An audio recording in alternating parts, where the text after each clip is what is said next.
大家好，我是超子。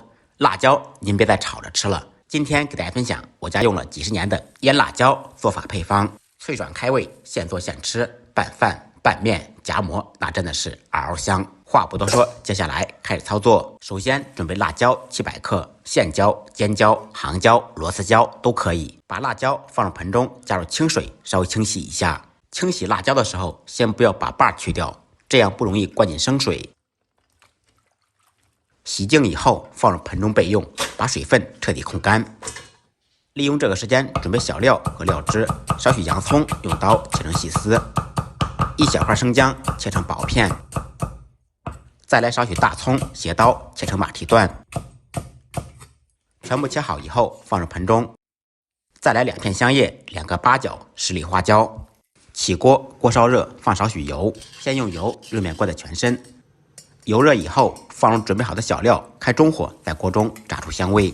如果家里面有葱油、料油，可以忽略这一步，直接用葱油制作，这样做出来味道会更香。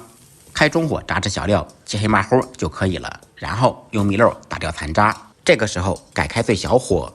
接下来我们准备300毫升黄豆酱油倒入锅中，没有黄豆酱油的也可以用普通生抽来代替。这个时候改开大火，趁热倒入锅中，激发出酱香味。酱油汁快要烧开时，倒入150克米醋，再放入15克冰糖。放冰糖可以提鲜，中和味道，腌出来辣椒口感更加爽脆。这些酱汁腌700克辣椒刚刚好，因为酱油的咸味已经够了，所以不用加盐，也不用加1滴水。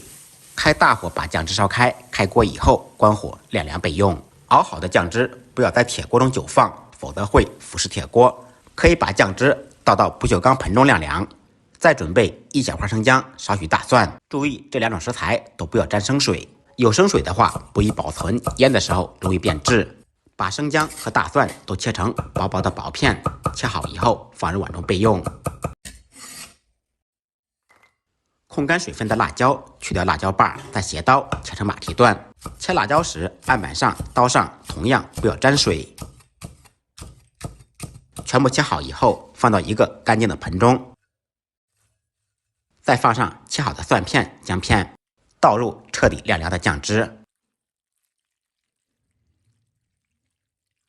用我的左手抓拌均匀，腌制2个小时就可以食用。如果您打算多做一些，短时间吃不完，可以放一点82年的白酒。腌好的辣椒放到干净的瓶子里面，盖上盖子，放到冰箱冷藏，放几个月都不会坏。